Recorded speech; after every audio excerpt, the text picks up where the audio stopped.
Okay, welcome to TELE 1021 Network Systems class of 2021, September here. All right, now, right off the bat, what we're going to take care of is our class portal, and I'm just going to, you don't see it here, but I'm going to make myself look like a student. So it's just right here, okay. Now, if you go to content, anyways, all the lectures are going to be posted in the announcements here. The first one I sent it to you by email, just so there's no any confusion going on. But I'll be just posting all the lectures I'll be posting here on the on our class portal. And if you go to content, I click on content, and you're going to see something that says student resources. I'm sure you know that already.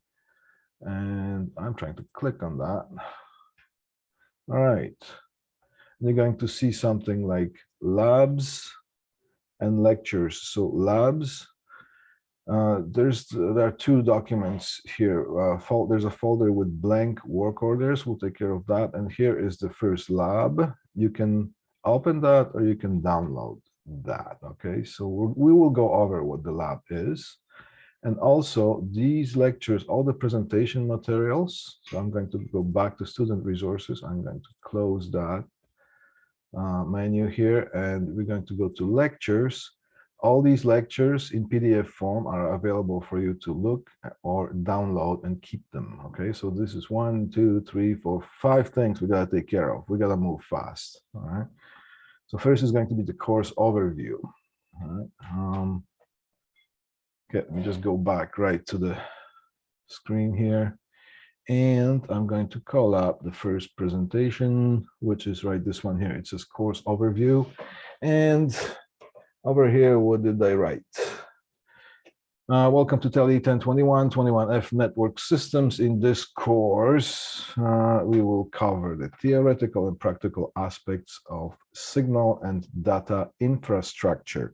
What you're going to get out of this course, you're going to get some fundamentals based on which you can go either way. You can go either into the installation field and build on that, or you can go into project management or data systems IT, okay? But this knowledge that I'm going to give you, it's going to be the absolute base knowledge based on which you can just go either way. You can either go to installations, you can go to IT, then I would encourage you to sign up with for some courses that have to do with the IT in our college. We do offer those. And then you can go into the project management as well, because once you get enough experience, you can manage projects. You can quote on jobs and coordinate projects. That's a pretty fun job as well. Also, you can make more money doing that. Although it depends. If you're really good in installations, you can make pretty good coin as well, especially if you go into business for yourself. Right? But we will go. I'm going to touch on different aspects of this field. All right. Now, this blended course consists of interactive online sessions, which is this one right now, as well as the hands-on activities, also known as labs. Okay, we will interact with different types of termination platforms, connecting links, terminals, cable arrangements, and field practices associated with the signal and data networking systems. That's a mouthful. So once you download that, if you're really bored, you can read it 5 times. This is an entry-level hardware emphasized networking course. I wish everyone a pleasant and successful term of fall 2021. And here's my name. OCT stands for Ontario Certified Teacher. And I'm going to be doing the theory with you, and Mr. Schizler is going to take care of the labs. And in the class portal, I also have included here is my name. Different professors have different preferences. I prefer to be called by my last name, all right? And as we go along, maybe I'll be able to explain that a little bit further, but that's my preference. Other professors, who knows, maybe that's their style and that goes with them. So be it, okay? But this is how I prefer. And here's Mr. Tim Schizler, and here's my email, and here's Mr. Schizler's email as well, okay? All right, so here's my pretty face wearing a white hard hat, and right in the beginning here, okay, Control L for the full screen here.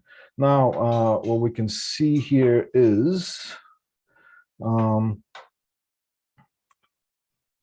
it's a system that I did. I'm going to, once in a while, I'm going to throw things at you that is going to give you every little bit of the bigger picture that is involved with the, I would say, excuse me, it's the modern version of telecommunications, all right? Because the original version of telecommunications would be telephony and the radio waves and things that have to do with that, radio technology. But now, for the last, I would say, maybe 25 years, this type of IT direction has evolved quite a bit. 25, 30 years ago, there was not that much happening in the industry as far as networking. Right now, you can't imagine a building, a commercial building existing without a data infrastructure. You need electrical, you need the proper structure that doesn't fall down on your head, and you need plumbing and all that stuff, and you also need data infrastructure, right? Every single commercial building and pretty much most of the households, private households, do contain some form of data infrastructure, all right? So this here is a job that I did some years ago, and this is what it looked like before. And after I've gone through that, I brought it up to this point. So here's before, and here is after. Okay? Wiring neatness is a key as far as data infrastructure. In fact, there are different types of installation persons, and they have characteristic type of traits to them. Like, for example, there's people who do the alarm systems. They have certain type of neatness, quote unquote, and I'm going to use this term loosely. Then maybe the electrical installations, they will have different type of neatness that is involved with the installations. I would say when it comes to data infrastructure, the cable neatness is going to become a part of your bloodstream, simply because you're not installing 1, 2, or 3, or 5 devices. When you have a building that contains 800 desktop locations, and when you bring everything into one spot, if you are not neat and meticulous with the wiring, you are not going to be able to survive. So bit by bit, time by time, even if you're not a neat wirer, you are going to develop that neatness, sense of neatness, whether you want it or not. And as we go along, you're going to experience part of that journey. All right. Next slide here, network systems. What is involved? I have top and bottom of a rack system that I have installed years ago in one of the commercial locations. What do we have here? This is also part of what the data infrastructure is about. All right, so here's some wiring coming out. All that had to be done. And on the top shelf of the rack, here's the equipment rack, and this is something that's called a wall-mounted equipment rack. You're going to sometimes be dealing with the floor-mounted equipment racks.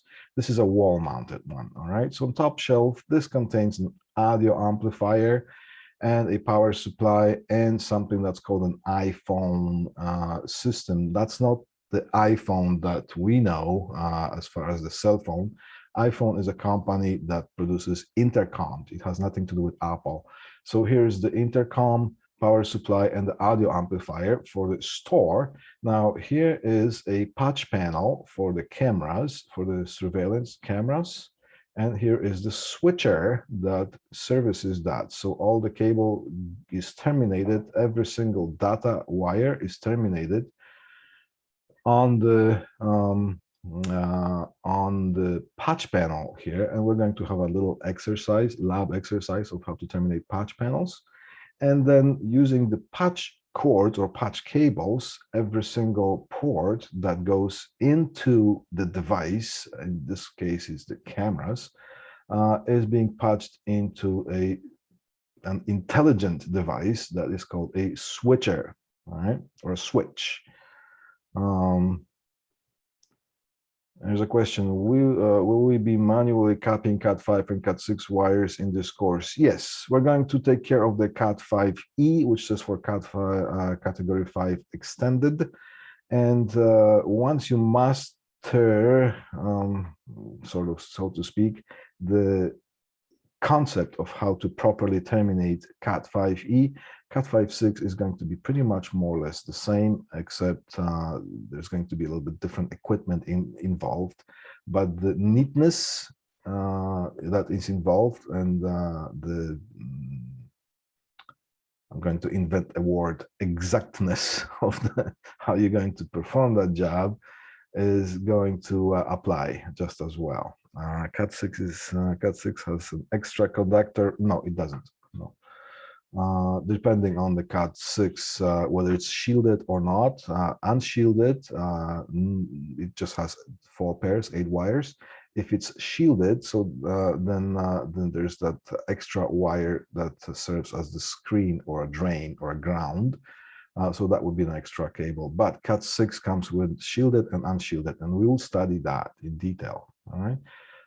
Next thing we go down here, where we have something is this thing here that you see, that is something that is called a PDU, which stands for Power Distribution Unit. Basically, if you want to plug all the equipment into the outlets, the power outlets, you would be dealing with a whole mess of power bars and things like that. In commercial environment, things are being done properly. Plus, this also serves as a surge protector. So this unit is being plugged into one outlet, power outlet, and over at the back there is sometimes 8, sometimes 10, sometimes 12 of those power outlets, and there's a couple of them at the front, and you can turn the whole thing on or off. All right. And over here on the bottom, you have another patch panel that connects data cables to all the other devices, such as cash registers or computers in the offices, and anything that is required that needs the Ethernet cable to be installed. And that is also being patched into the switch right here. And there is another gateway system and another, there's a couple of gateways. One is for the cameras, one is for the other part of the network.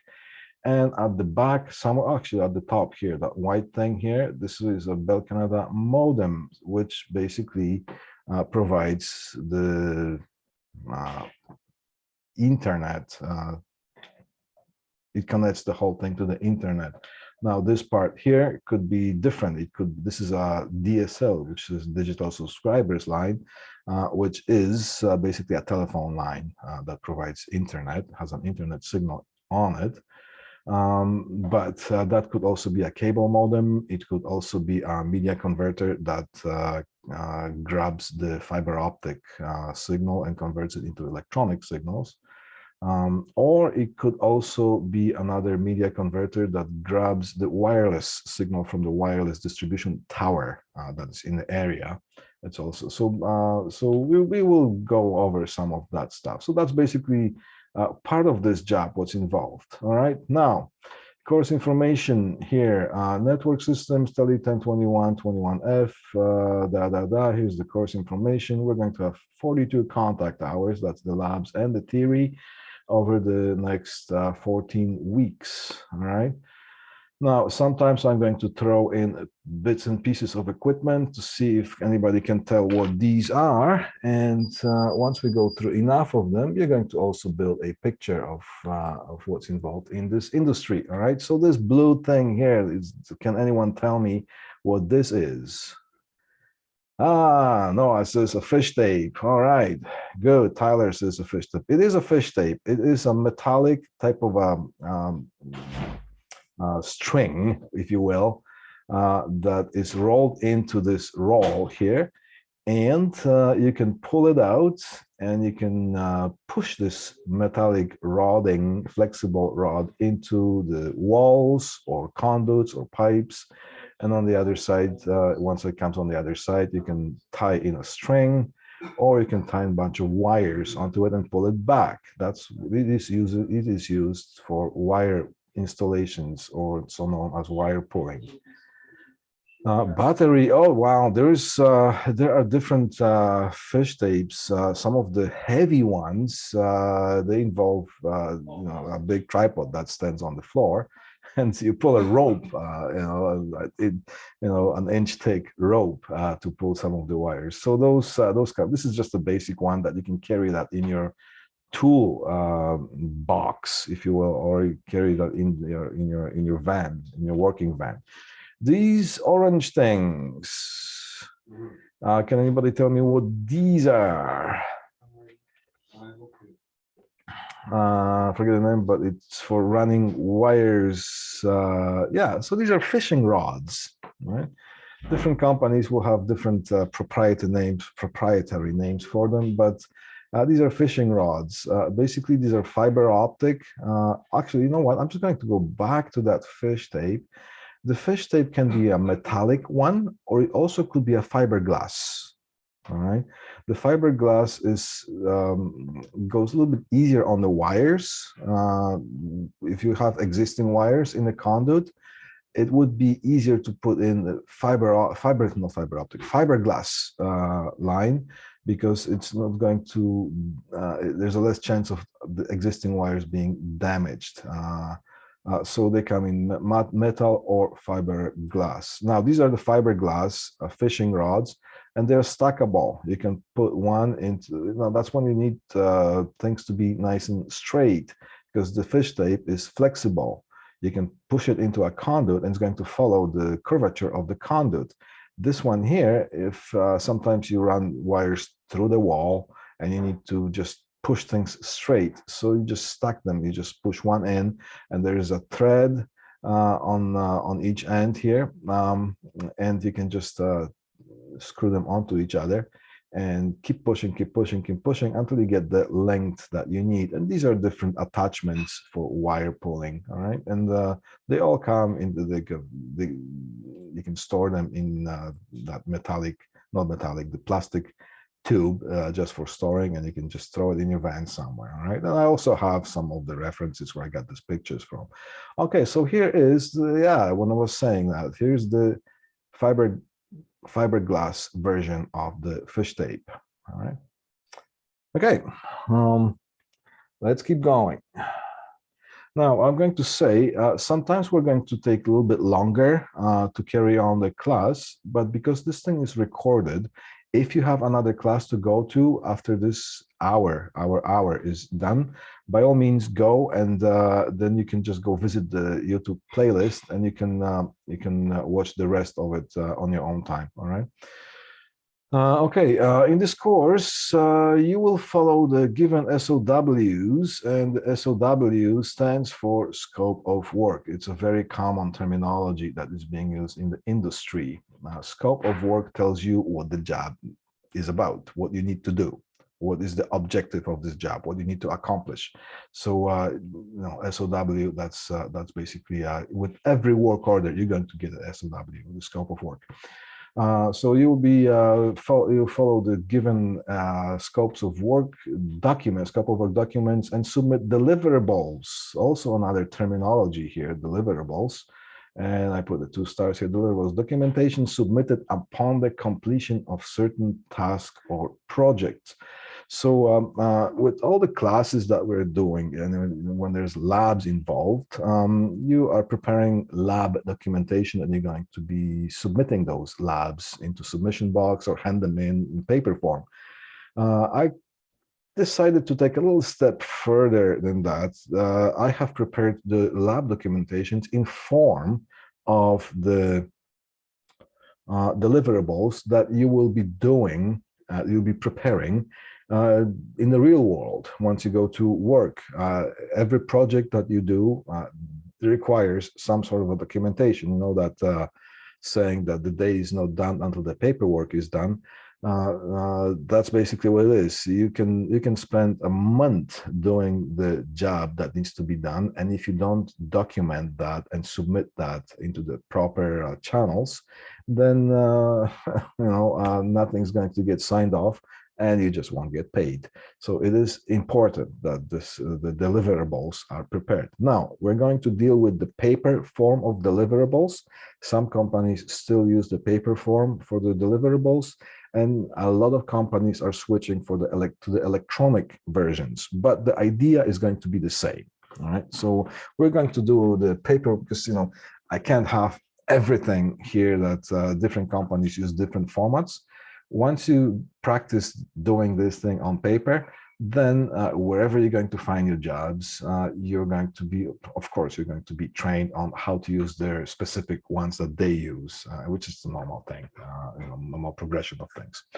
All right, so you'll be performing the documentation, the deliverables, and the deliverables, the lab documentation, I'm mimicking the real world. So the deliverables are the lab reports. So you're practicing doing the real thing as when you go to work. Might as well do that, right? That integrate the concept of the network and otherwise data or signal infrastructure to demonstrate the culmination, here's a mouthful, of your applied installation and systems conceptual and practical knowledge. Right? You want to read that 5 times probably if you want to. Students will approach their tasks with the real world field concept and will focus on performing required work and submitting the documentation. And I'm going to try to be strict. So when I'm strict on some things, with Mr. Schildrell as well, we're doing you a favor, because you have to do things properly as you're asked to do that. There's a funny thing that I say every year. If you go to the art program, whether it's fashion design, photography, or whatnot, you're going to get marks for being creative. And certain type of creativity is involved in the technical field when you need to apply your problem-solving skills. However, when it comes to, for example, when it comes to submitting documentation, you need to do as you are told or as you're asked to, simply because the documentation goes and is being received by people who sit day in, day out behind their desk, and things are being centralized right now. So there are big companies covering the whole North America or Europe or maybe the whole world. And all they do is receive the deliverables from certain companies, and well, they are busy doing that. So if you get creative doing some changes to that, it is going to throw them off the rhythm, and they're simply going to reject that and ask you to resubmit that properly. All right. So if you get creative in this way, you're going to get marks deducted. It's kind of a humorous thing to say, right? All labs documentation will be in form of workplace deliverables. This approach will persuade a habitual acquaintance with up-to-date industry standards and procedures. Well, just basically what I'm saying is we are practicing the real world here. Students will be expected to prepare project-related documentation and presentations. Okay, here's disclaimer here. This course plan might change according to the students' learning needs and or unanticipated.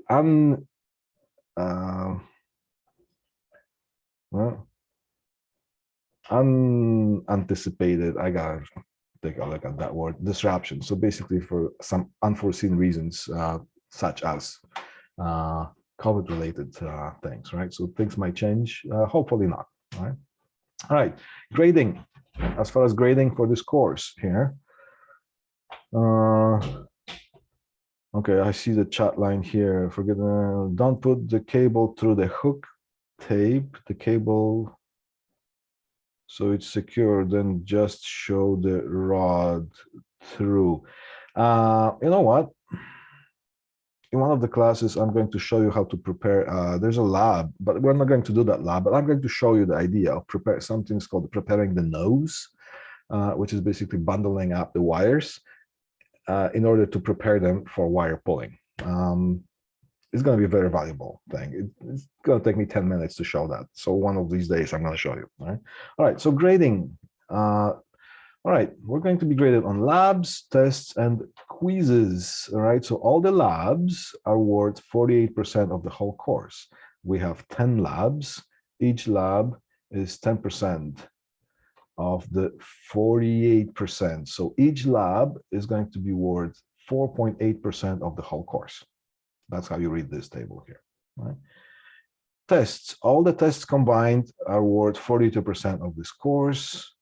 Each test, and we have 2 tests, each test is going to be worth 21% of the whole course.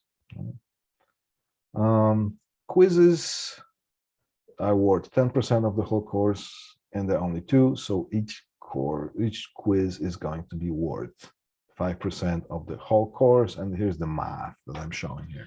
Now, I'm just going to quickly show you this.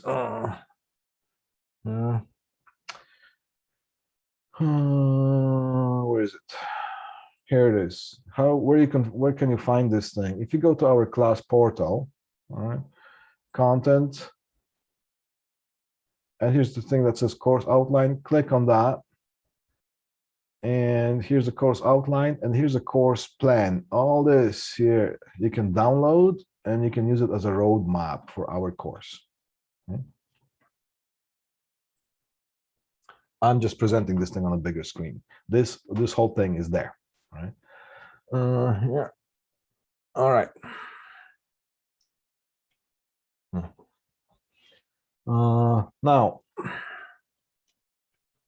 here is the table also in the course plan, and I've broken down the weeks to week 1, 2, 3, and so on. Just numbered them. And I put the date spans. So today is week 2 from 13th to 17th September. 13th is Monday and 17th is Friday. So this is our week thing. So this is a date span. Just so you know, you can just take a quick look at that and you know which week we are in. All right. And this is our roadmap for the thing. So for the course, so week 2, week 1 was the orientation thing. So it was a broken week. Week 2 is a lecture 1, which you're getting right now, and you're going to the course dynamics, and safety, introduction to the communications, and transmission media. We gotta keep going with this thing. And you can see the topics. Week 6 is a Thanksgiving week. All right, so a Thanksgiving Monday. So we're going to have a test. The tests I am doing, they are online. And when it comes to the tests, pretty much all my questions are being designed every time I write the test. So I know there are some servers that you can now load questions and answers from whatever classes, some of them more legal than others. It doesn't matter because I create new tests every time we do it, right? So you won't be able to find those questions anyway, just so you know, right? And our tests are online, and we will explain how they are done. I usually give you a few days to complete that. You will know before we come to the first test here. And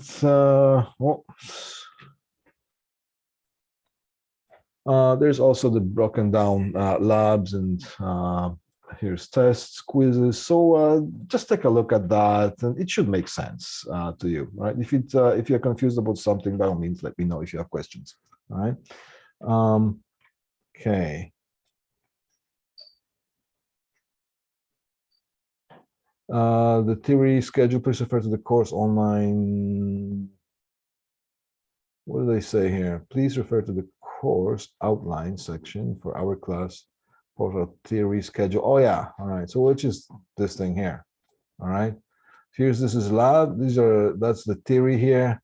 That's the labs. We're going to have 10 labs, this lab today I'm going to introduce is how to do the deliverables. I want everyone to be on the same page on how to do the deliverables.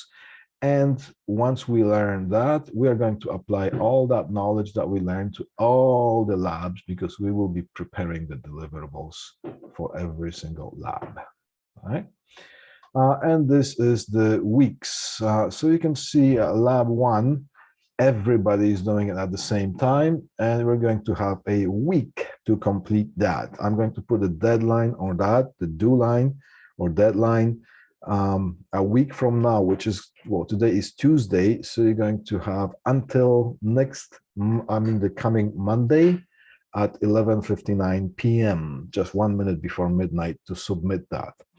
Other labs, we're going to mark them on the sheet, and we're going to compare that with the date of submission. And if you submit labs that are late, you're going to have marks deducted. All right. If you submit your deliverables late or incomplete in the real world, you might lose a job. Over here, you just lose the marks. So it's going to pinch you a little bit, so you feel a little bit of a pinch, but it's not going to hurt you much. But if you develop good habits that go with that, then it's going to make your life much easier. All right. Now, the topics, we're going to talk about them as we go along. Labs, each lab. Okay, so when it comes to the labs, you can see lab 1 and lab 2 and 3. So this is going to be weeks 3 and 4, which is the next week and the week after that. We are going to do 2 labs in 1 lab session. However, I'm also going to post the video demonstrations. You absolutely have to watch those video demonstrations. And sometimes they are slightly longer, but I'm going to say this, because some previous years students were telling me, yeah, those lab demos are so long. Do we have to watch that? You know what? I'm going to say this. If you think that those videos are too long when it comes to demonstrations, just don't say anything now. After you go to work and work for a couple of years, then tell me whether those videos were too long or not. Okay, I'm just going to say that with a smile. So you have to watch those video demos for the labs, and then we're going to be able to do 2 labs in 1 session. All right, so PA systems, we're going to connect some constant voltage speakers, and then POTS, which is going to be POTS is plain old telephone service. So this is the basic telephone system kind of a configuration, so you know the concept of that. And weeks 3 and 4 is because we are dividing the sections into subgroups, right? So there's section 1A and section 1B, and everyone is going to attend the lab every 2 weeks. So section 1A is going to be, like, say, maybe next week, I think.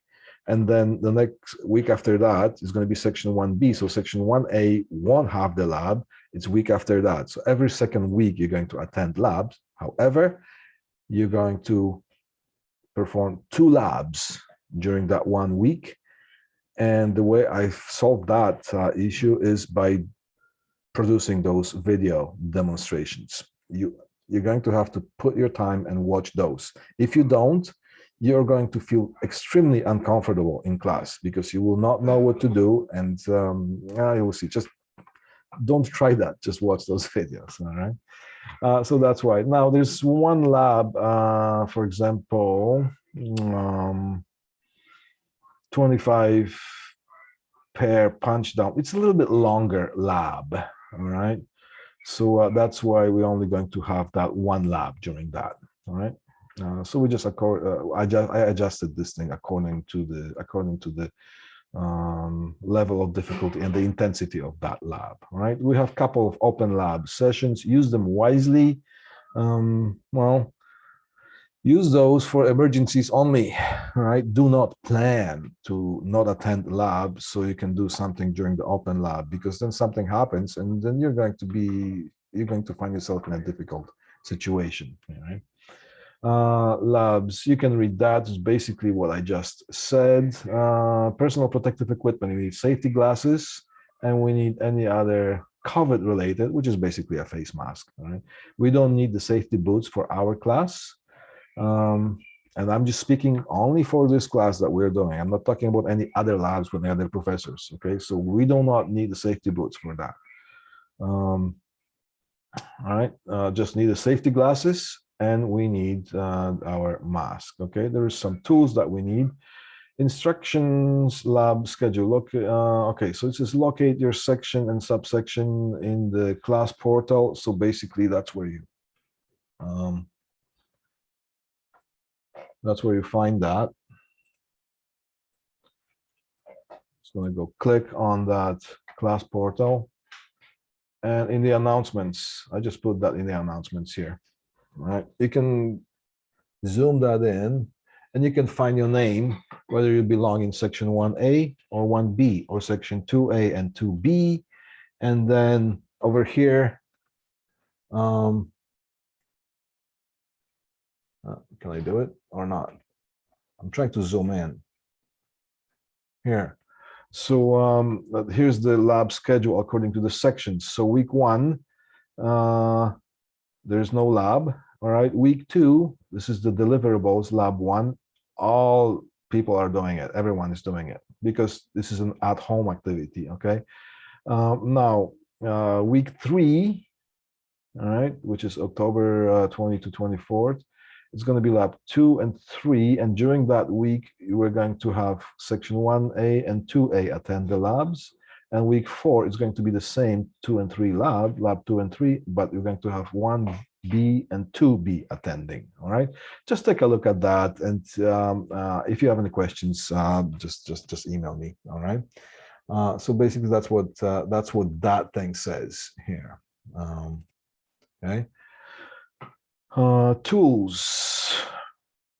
As far as tools, we need side cutters or wire cutters, and we need a Sharpie.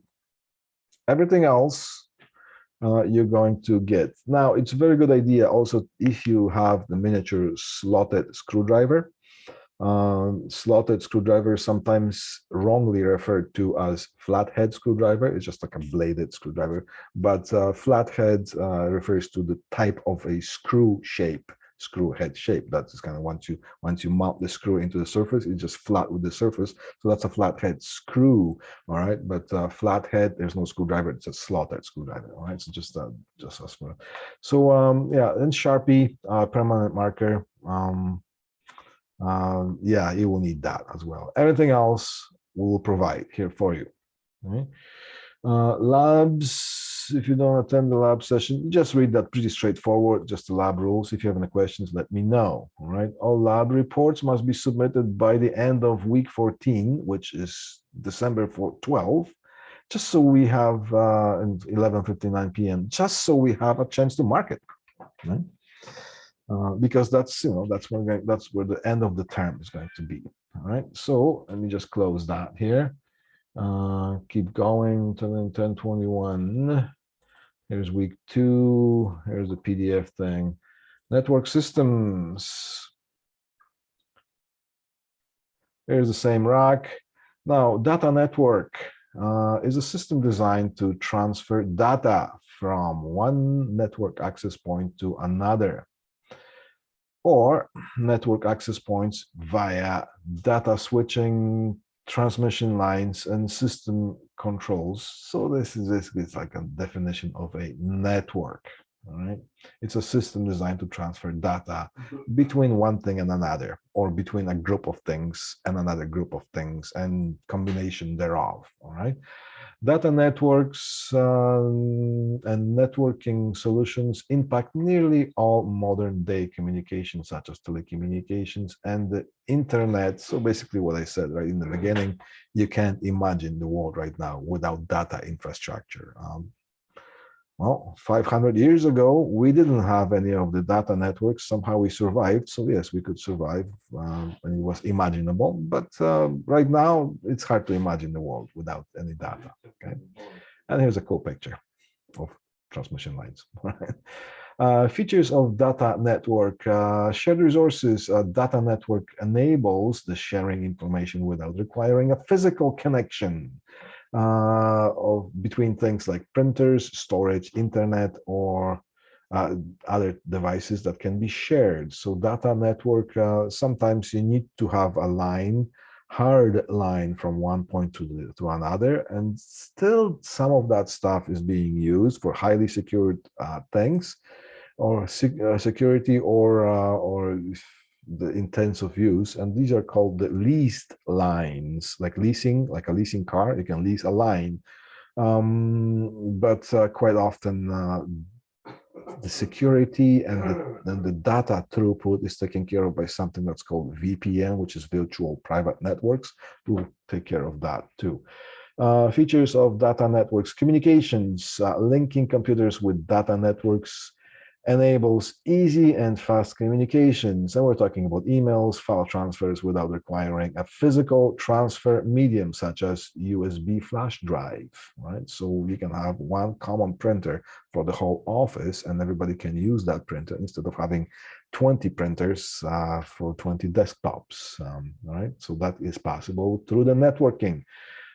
Just a small example. Collaboration. Multiple users at different locations can work collaboratively and simultaneously accessing the same documents and projects remotely. Yeah.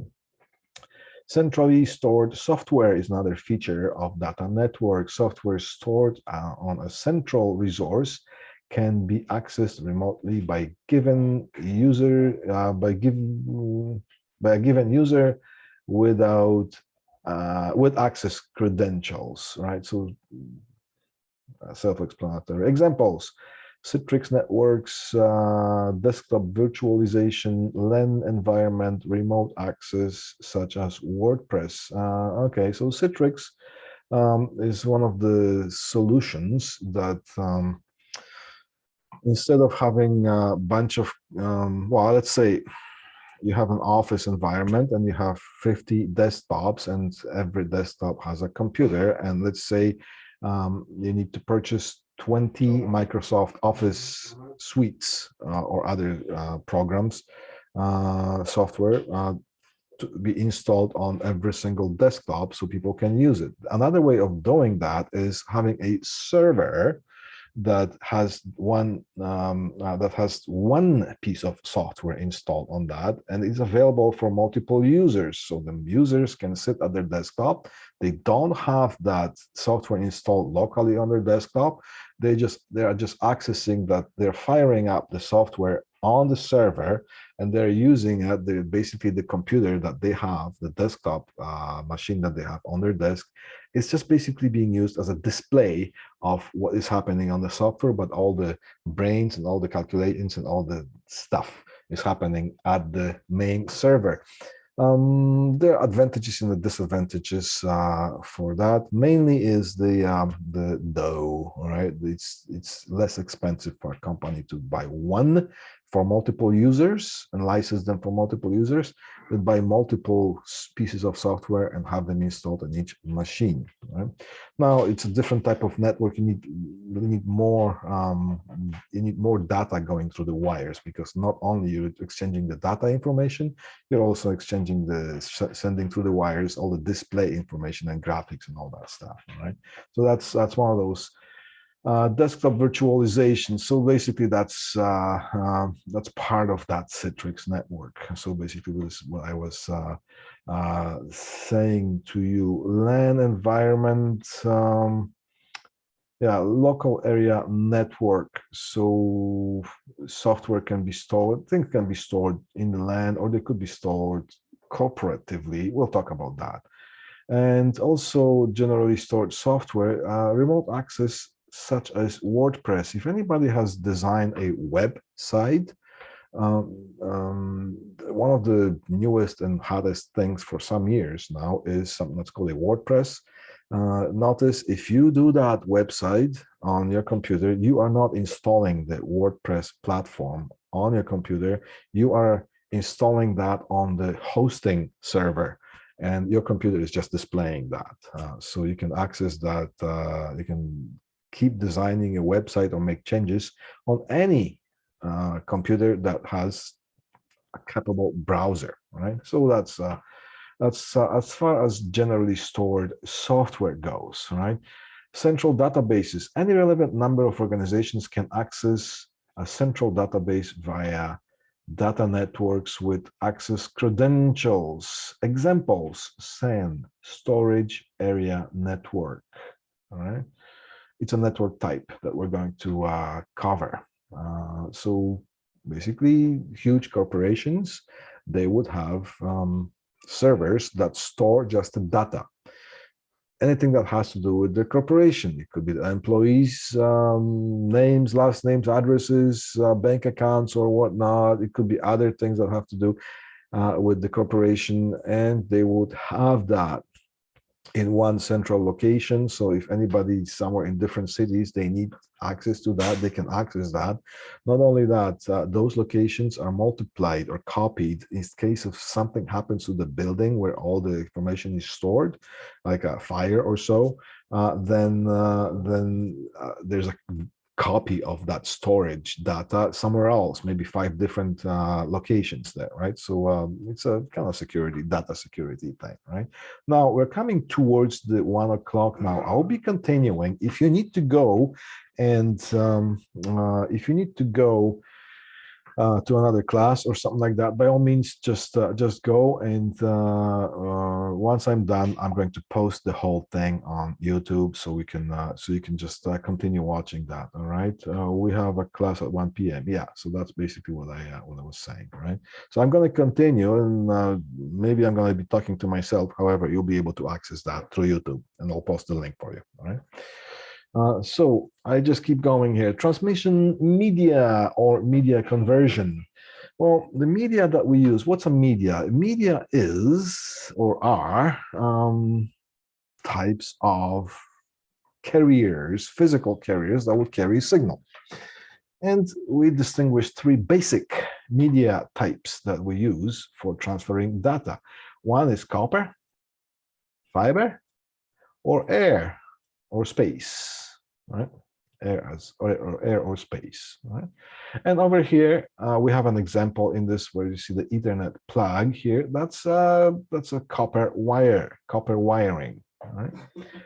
Over here we see wireless transmission of data.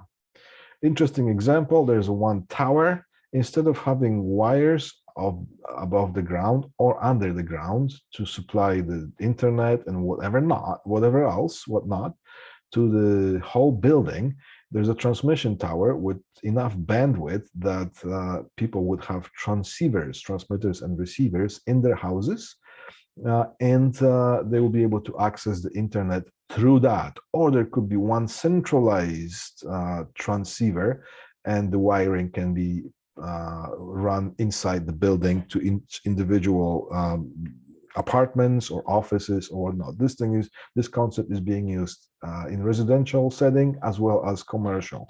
In a few years ago, I was installing wiring a store for data in where was it? I think it was Lloydminster, Alberta. Okay. Funny thing, usually the last thing to connect the whole thing to the whole world would be installing the modem, and the modem had to be plugged in. I have installed the modem and I haven't plugged in the modem into the phone outlet in order to get the DSL signal. But I noticed that the equipment came online. And I go, what's going on? The equipment is online. Can I access internet? Yes, magic. Well, I just found out that I wasn't told that this plaza that the store was in, they use the communication towers. There'll be one common tower that would service the whole plaza. And the equipment that was in the store that was shipped to me, it had already the wireless circuitry that once I plugged in, it was already pre-programmed and configured. Once I plugged it in, this thing came online before I knew it. So that's why. So this is a very common concept. You're going to see this thing more and more often.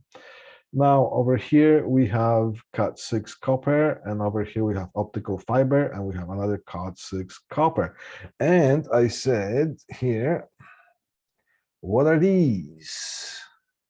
What are these devices? Right? These boxes, this gray box here, this gray box here, and this gray box here, and this gray box here, and so on. Well, look at this. Over here we have copper. Over here we have copper.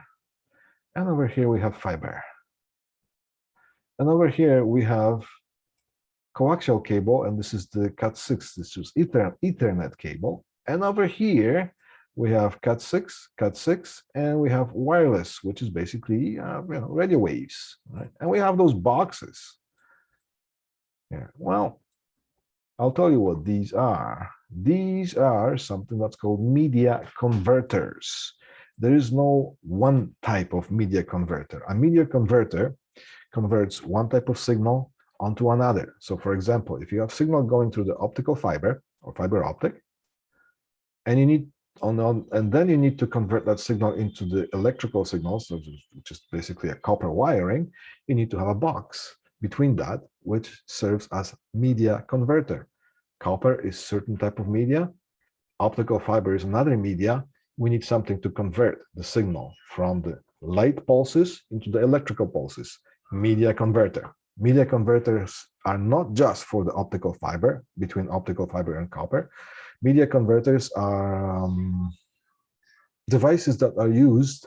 Well, if you go to any of your local donut shop or burger shop or whatever, you're going to see behind the counter, above on the back wall, you're going to see something that's called the menu boards, right? Which is a bunch of monitors lined up. Then those menu boards, they receive an internet signal that is converted into the Ethernet signal. And then that signal, the computer data signal, Ethernet, is being pushed onto those menu boards. Those menu boards, sometimes they have external boxes, but more and more often, if not all by this point right now, they have those media converters built in. So you just plug in the Ethernet cable, and the media converter takes care of that signal and displays it as the display content on the menu board. And they're all synchronized. So you can have a ping pong ball going from one monitor to another. They're synchronized as well. So media converters, there are different types of media converters. I want you to know what these devices are. Right? And over here, we have a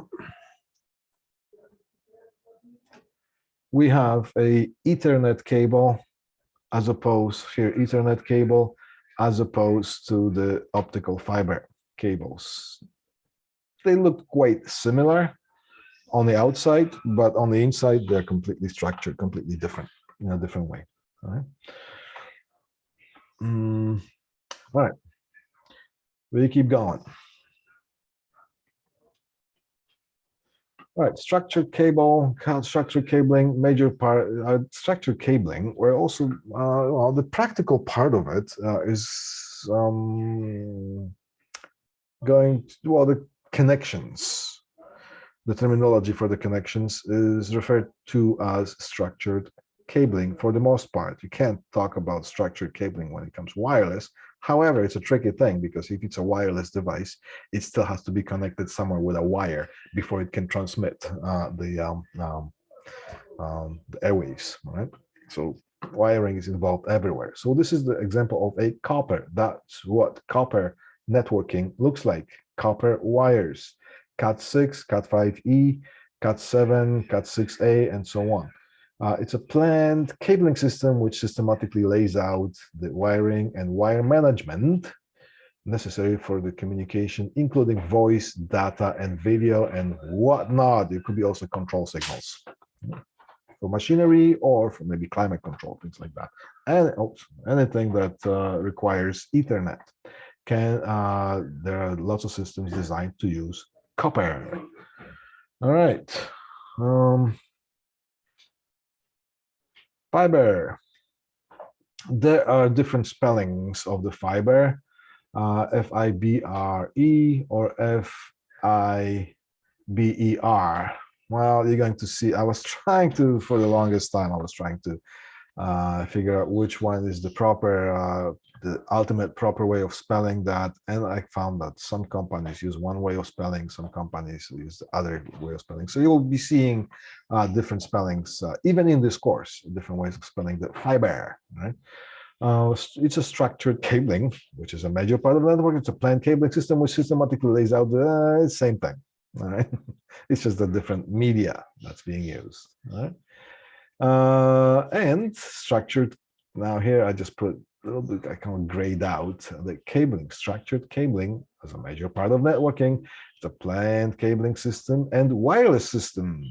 We're using air, or in brackets I put space. It's a planned cabling and wiring system which systematically lays out the wiring, wire management, and other media devices necessary for communications, including voice, data, and video, and anything else that needs it. Right.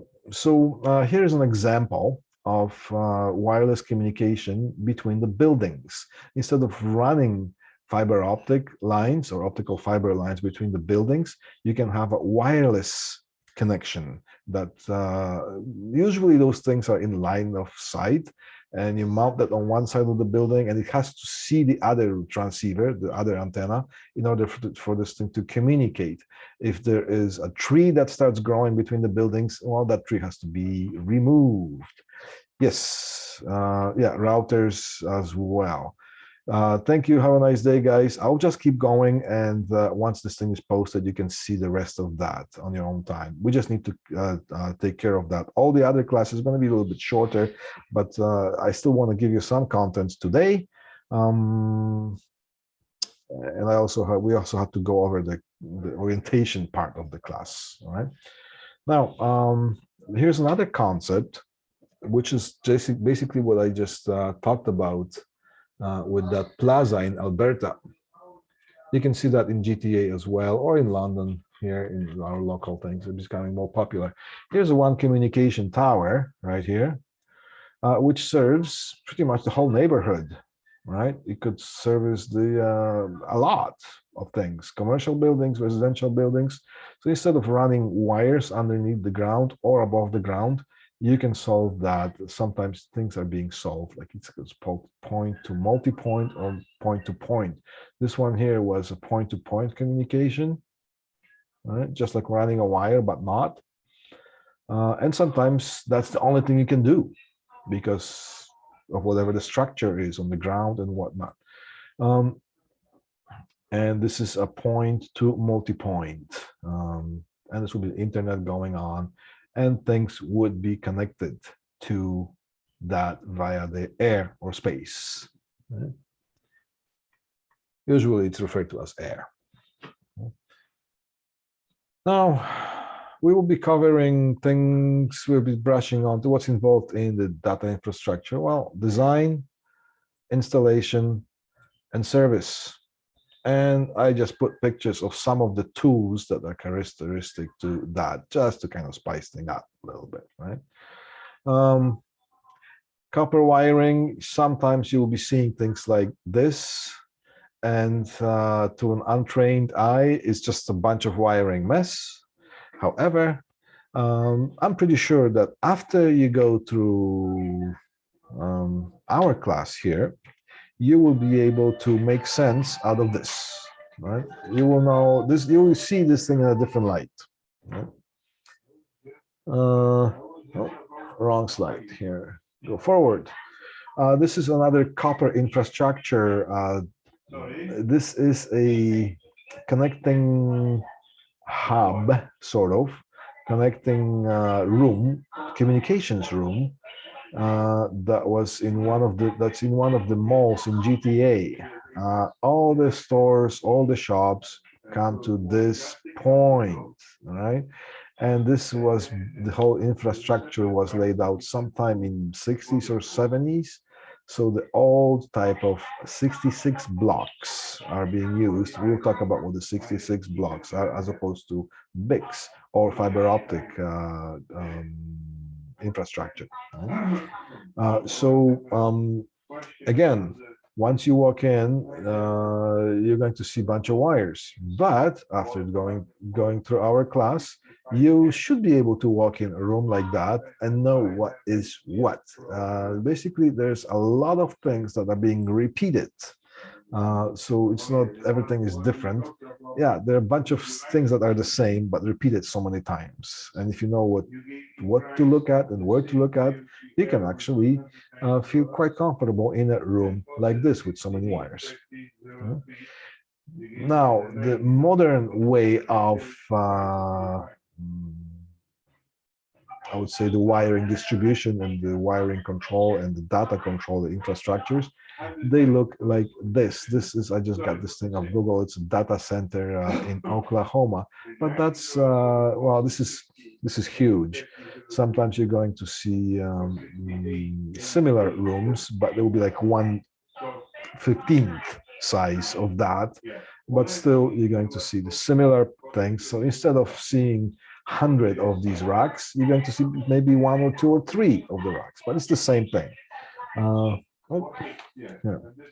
Okay, now I'm going to encourage you to watch these 2 videos. Once you download this PDF version of this presentation, you can click on that and you're going to see a couple of videos that I found pretty good on YouTube that explain what is involved in the infrastructure, the world of the modern infrastructure.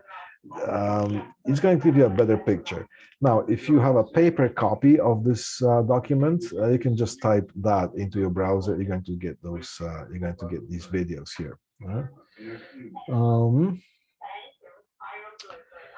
Okay, academic integrity. You have seen this many times. Basically, this one says, don't cheat or you're going to get in trouble, or you're going to get somebody else in trouble, or somebody else can get you in trouble. All right, so my motivational speech when it comes to that is, who do you really cheat if you cheat? You're cheating yourself. And my speech is that one day you're going to walk out from this college and your friend is not going to be by your side. I'm not going to be by your side. Sometimes you're going to find yourself alone doing a service call that you're going to count on your knowledge on how to go about it so you can actually do your job properly. So if you cheat on tests, cheat on anything, you're going to pay for that way. But when it comes to our college, if you cheat on in our college, there are certain procedures that also basically are going to make you pay, and that's all I'm going to say about that here. So that's the end of this presentation. Lab preparation. I'm going to go over this labs here. Lab reports. Here is the link, which is basically the same thing that I posted in our YouTube playlist. Watch that. You need to know how to prepare the deliverables. I'm asking you to submit the deliverables in the PDF form. And the reason for that is that our server, if it receives any other format, Microsoft Word, Excel, or other things, it might display things, but sometimes it displays it in the wrong way. So if I get that, or sometimes there are formats that are not recognizable, I can't even open some of those files. So let's just take care of these things. Submit everything in PDF. And don't, when it comes to submitting a lab report or deliverables, don't give me multiple files. Put all the pages on one multiple page, one file. Right? Basically, if it's presented not in the way that I'm asking you, I'm going to reject that. And sometimes I'm going to let you resubmit that, and sometimes I won't. Actually, it's going to be up to Mr. Schizler right now. All right. So this YouTube video links, demonstrates the deliverables using Photoshop and Microsoft Word. You can choose different ways of preparation. You don't have to use Photoshop. You don't have to use Microsoft Word. As long as the file is clear and readable and tidy. Right? Also, before you submit, check the evaluation rubric in the submission folder. See if you missed anything. See what we pay attention to when we're marking your work. The file has to be in PDF format. So once the file is in PDF format and it has all the elements that you need to have, I can even tell whether this thing was done in Microsoft Word or Photoshop or anything else, as long as the final product is what it's supposed to be, right? All pages are within one document, no multiple files. Page 1 will contain the work order that you will be given. The work orders are here. If you go to our class portal, yeah, that's the fresh page. And you go to content, student resources, and I'm just going to collapse that here. Labs, it's in the labs, and you see there's the blank work orders. I would suggest that there's one work order 1 and work order just for the coaxial cable lab. All the work orders are going to be the same for all the labs except for that one lab. So print a bunch of those and keep it in your bag or in your folder somewhere. So you don't have to print, this is going to be all the same, and you're going to fill those out by hand, take a photograph, and do the things that we need to do, which is in that YouTube video, which tells you how to prepare the deliverables. And then this is going to be just for the coaxial cable. So these are the blank work orders, right? All right. The image. Okay, so that's going to be, so here, if you watch the video and if you read all this, then it's going to make all sense. So usually we have 2 pages. Page 1 contains the work order. It's a full page. Page 2 contains 2 separate tables, where each table includes the image of the image requested, right, in the top row of the table, and the label explaining what it is. Different companies are going to ask you to prepare the deliverables in a different way, but let's practice paying attention to the instructions, right here. Once you get that into your bloodstream, trust me, your life is going to be so much easier, and you'll be able to compete against other people who compete for your job because you know how to do this already, and it comes easy to you because you developed good habits. All right. Right, all the available instructions are fulfilled. So that's as long as everything, basically as long as it doesn't have to be done by Photoshop or MS Word, as long as the final product is what it's supposed to be. Now, here is what the work order looks like. I tried to make it quite similar to what you're going to see, more or less, in the paper or electronic version. You're going to see some things like that, all right? And I have zoomed in, I have, magnified parts of that. So this is the top part here I'm going to show you right now. See, work order sign off right here, all right? So here, okay? All right, sign off, work order number, workstation number. This is the workstation number that is going to have a sticker on the desk that you're working on. Put that in, right? If you don't put that in, it's just if you left a mess on your workstation and you're going to have your points deducted. Put that thing on, all right? Lab number, it's going to be lab number, 1, 2, 3, 5, or whatever. Lab title, put the lab title in, self-explanatory right here, okay? Now it says deliverables must be uploaded to the designated Dropbox before the next consecutive lab begins, subject to automatic marks deduction.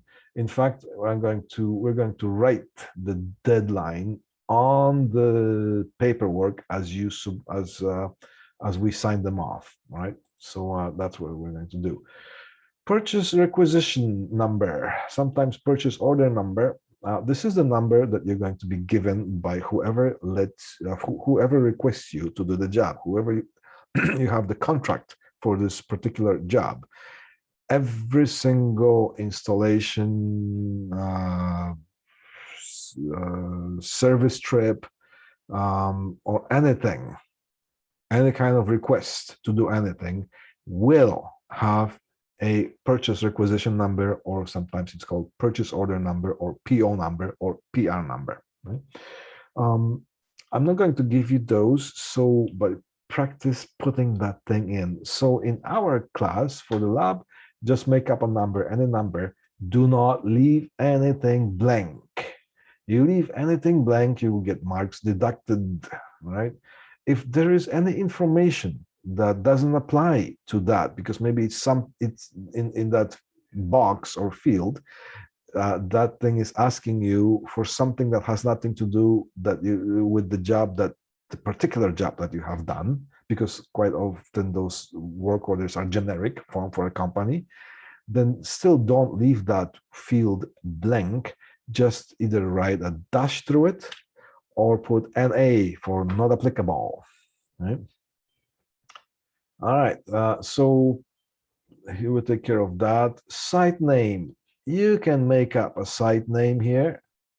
In the real world, you're going to have the site name given to you, where it is actually you're going for a service call or installation, right? Site number, it's also going to be given to you, but make up something. Just put some numbers on. Over here, site name, put some name of a building, or you can just put Fenchurch College, right? City and state of province, also usually we'll put London, Ontario, but you know what, you can put anything else, Denver, Colorado, or whatever, if you want, as long as you don't leave this thing blank. Site contact. The site contact is the person that you talk to when you go to do the job. If it's a huge department store or hardware store, if it's a huge facility, then you just go and simply just ask for the manager on duty. Right? There's always a manager on duty.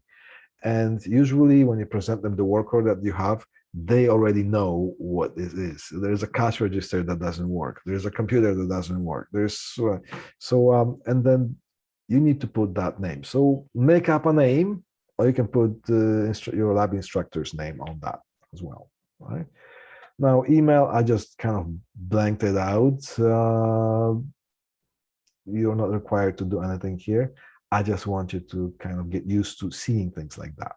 Right? So now we go to the lower part of this thing here. We just keep going. So that's the one here, site acceptance part. Okay, I'll just move the other mouse because it's in my way. You don't see it, but I do. Site acceptance, customer signature. This, once you do the job, you need to have this thing signed off by whoever it is, and usually that will be the manager on duty at that time. So here's a signature and name that is print. Usually you can put your lab instructor's name. Now, you can print your lab instructor's name. You just can't sign as them, obviously. Okay, and put the date. Leave nothing blank. Completion verified by. Now, what's the difference between the customer signature and the completion verified by? I'll tell you right now. Sometimes when it comes to dealing with the IT service calls, information technology,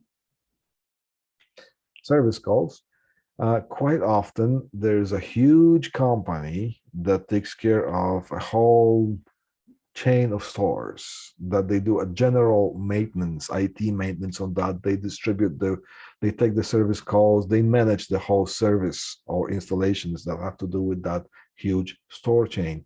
So that will be the main company that gives you the order. Sometimes they collaborate with other companies that they contract to do some specific tasks. So for example, in a huge department store, the company could be a big company from the States that umbrella covers all the store chains, the big stores. They're going to ask you and they will give you the phone number to call of a company, a satellite company that takes care of just certain part like software, making sure that the software works or so on. So you're going to call that number and that person is going to log into the piece of equipment that you just repaired. They're going to verify the operation of that by logging in remotely from wherever they are. They're going to perform whatever the tests they need to perform, and they're going to give you the A-OK kind of a thing, and they will give you a ticket number that says, yes, it's been verified, and the ticket number for the verification is 1, 2, 3, 4, 5, 6, 7, or whatever it is. All right, so that's what, and you're going to be asked to put the person's name from the third company. I just want you to know things like that exist in some of the work orders. So the completion verification ticket number, so that's the ticket number. Just make up a number. You can make up a name here, or you can put the lab instructor's name. Now, technician 1 and technician 2. Sometimes you will be sent to the job site for installation or service call. You're going to be sent all by yourself, or sometimes you can be sent in teams, right? So this is just for the hours billing purposes. All right, so over here is a completion verification by that number here. Now, technician number 1, this would be you, right? There will be no technician number 2, because all the labs are going to be performed individually. So for technician number 1, as you just print your name and you sign and date that. Leave nothing blank. Then, because there is no technician number 2, but you have something to fill out, don't leave it blank. You can just draw a dash through it, or you can put NA for not applicable. And over here, don't leave anything blank. Just draw a dash through it, or put NA for not applicable. Anything here, same was the signature. Leave nothing untouched. All right. Now, so that's technician 1 and technician 2. Technician number 1, time in. You can put the time when your lab started. So basically that's when you arrive on site. So this is, you came in, and this is when you left the site. All right. Then if you have a travel time that you're going to be billing for, the service call is in another city. It takes you 2 hours to get there. Sometimes it takes you 3 hours. Sometimes it takes you 4 hours to get to the site. Very rarely, but because usually people are being sent to the close proximity of where they are, right? But put in the travel time. Of course, we are not traveling in our school, but I want you to know that something like that exists. So make something up. It took you 2 hours to get to this class that you want to get paid for, right? It's your travel time. I'm not going to pay you money. Your company that hires you after you leave the school is going to pay you money, all right? So make something up, all right? And then for anything that applies to tech number 2, you just draw a blank, just draw a line through it, or put not applicable, NA. And total hours on site, you would just add all the time in and time out for you, time in and time out for the other technician, which would be 0 because there's no other technician. But if there was, you would add those hours. So it would be total hours on site, spent on site, total travel hours, and total hours that were involved in performing this task. Right. So that was this part. Oops, here, where is it? That was this part of that. Okay. Now we keep going. Description of work, and we're going to give you some suggestions on how to write the description of work. General rule is try not to write a story, because nobody has the time to read it, especially the people who receive like 200 of those per day. They don't want to read a story, and they don't want to fish out the content from your story. So there's an art of doing that that you can write in the point form of what you have done, and we'll give you some suggestions. Materials used. This is reserved in the real world for the materials that are billable. Okay, so please do not tell that you have used a screwdriver or do not write that you have used a wire stripper, or do not tell that you have used a hammer or whatever else. These are your tools that you are supposed to have, okay? What you put in this area here is you put the billable materials, 5 Ethernet jacks, all right, 200 feet of such and such wire, and so what, things that are billed, that you're going to bill the customer for. Keep going down here. Now, this furthest top part refers to the regular work order, and this bottom part refers to the just for the coaxial cable, right? So make sure you have the proper work order for the proper lab. Over here, there's a thing that sometimes brings some confusion here, but I'm going to explain this to you. All right? This one says jack ID, device type, voice or data, network switch ID, or network switch port. For the most part, in our labs, we're not going to deal with those. But then again, I want you to know that something like that exists, and I don't want you to be surprised when you see something like that. Quite often when you're working with the IT type of service calls or installations, you're going to be asked to provide the details of that specific link that you're working on. And that goes for the record of the company that manages the whole thing. They all ask, quite often they have the huge database and they want to know as much as possible, right, about things that they are managing, right? So jack ID would be the label that is on the data jack that's you plug in the wall.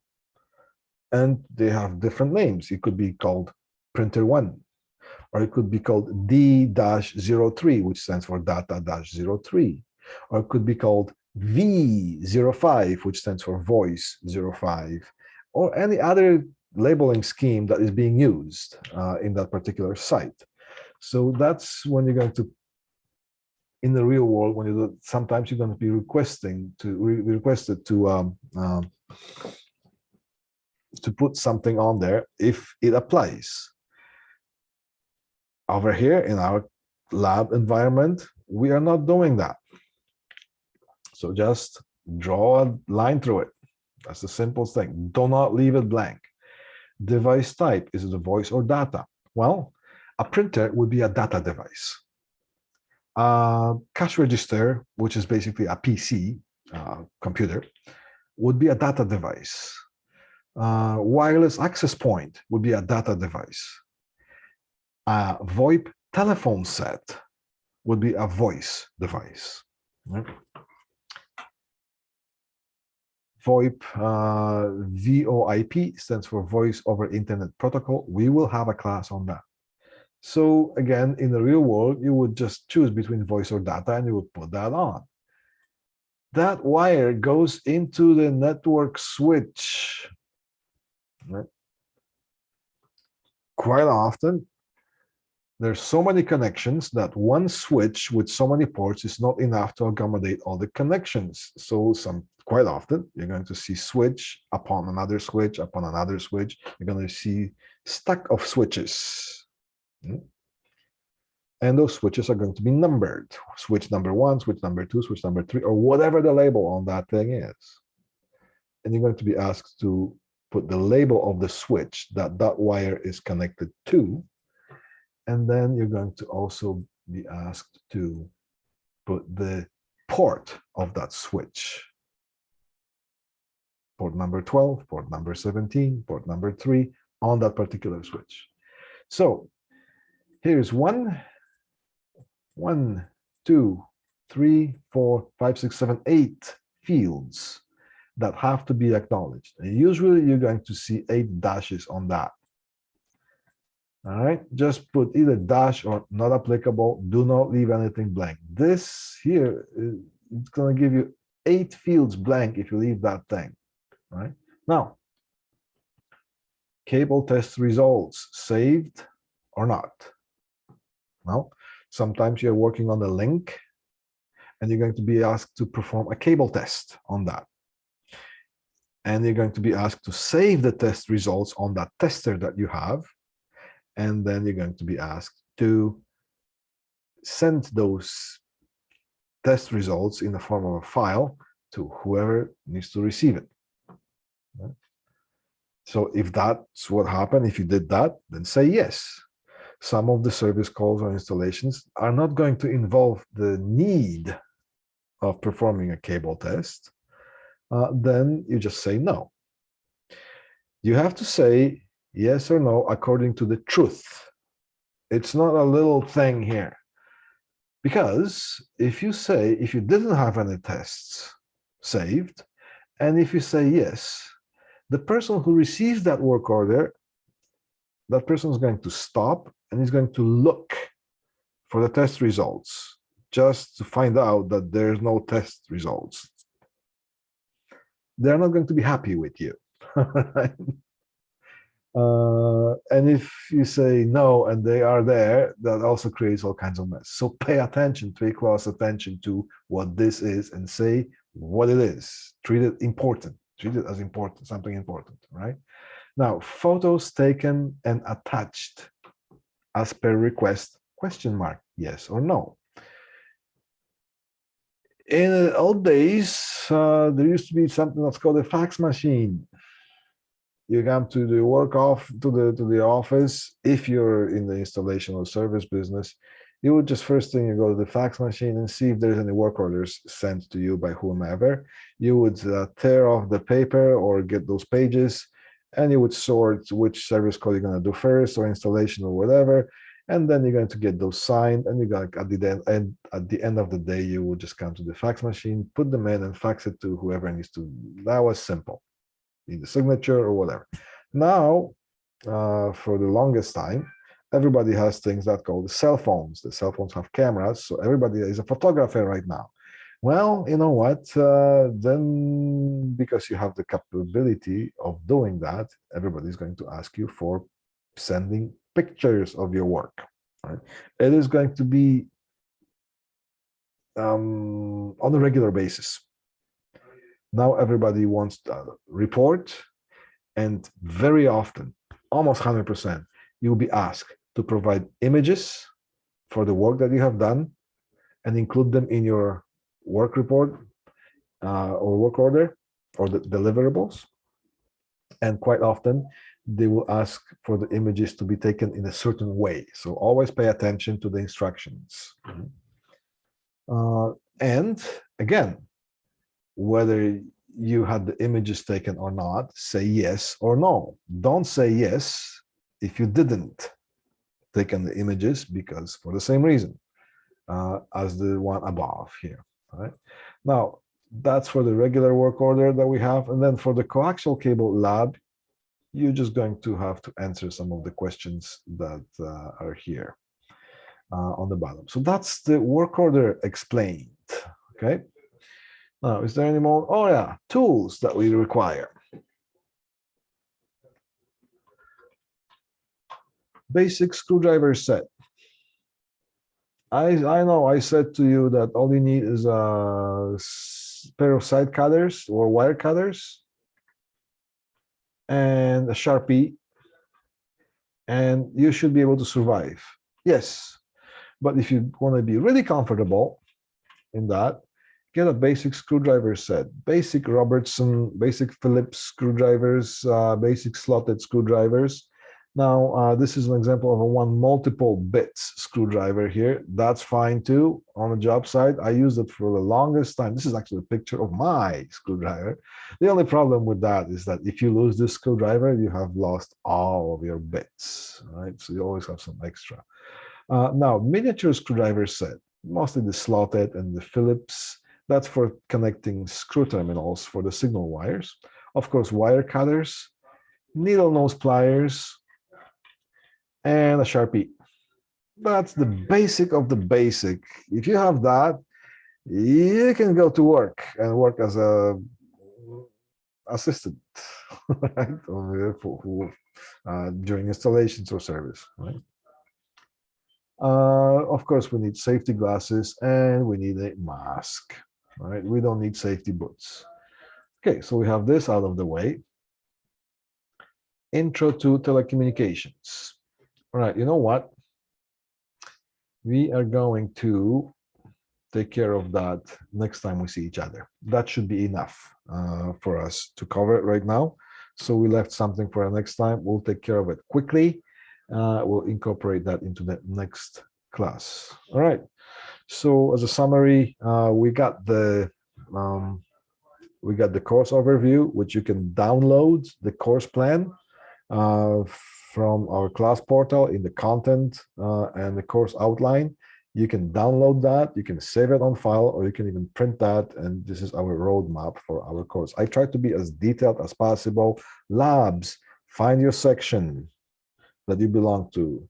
You're either section 1 or 2, and section 1 is divided in section 1A and 1B. And section 2, the same thing, 2A and 2B. Look at the schedule, lab schedule. Arrive only during those labs that you are scheduled for. Right? If you're confused, or if there's any kind of confusion about any of the schedule, please let me know. I would rather spend time answering a few emails than dealing with you guys not knowing when to come to which class. Right? But it should be quite self-explanatory. Right? Safety glasses is a must. Do not be late for class. Sometimes we are going to lock the doors simply because some of the labs require extra safety briefing, and we do it once for the whole class. We're not going to stop the whole class from doing what they're doing and give you the safety briefing that you absolutely must have before this particular lab. And then spend time giving you that, and then you go in and then somebody else comes in. Be on time. Sometimes we lock the doors, but we're going to announce that. Sometimes we lock the doors, maybe 5 minutes, you're late. You can kiss the doorknob goodbye and turn around, and you're going to worry about how to make this lab if you're able to. Right? So I don't want to sound too harsh, but we can only do so much with this thing. Right? The lab is released. I'm going to make sure that we have the submission box ready for that, and the rubric. I think it's already there, but I'm going to verify that. And I will see you next time, a week from now. And then the groups next week, you're going to see Mr. Schizler during the labs. So there's no in-person labs this week.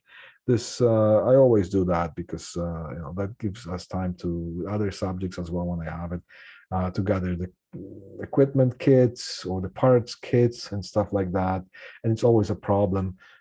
There's always something happens. So just in case something like that happens, I'll give you this type of lab, but it is very useful lab. If you do this deliverables lab properly, you are not going to struggle because you will be asked to prepare the deliverables every time you perform a lab. Right, so just get this thing done properly, get it out of the way so you're comfortable doing it time and time again, and after you leave the school, because everything you do these days requires you to submit some sort of deliverables in certain way, which the way is different from one company to another. Right, so perform the lab, and I will see you next week, and Mr. Schizler is going to see you also next week in person. Right? And maybe I will have opportunity to see you in person in some classes, maybe this term or next term. All right. Thank you very much. Have a great week, and I will see you when I see you.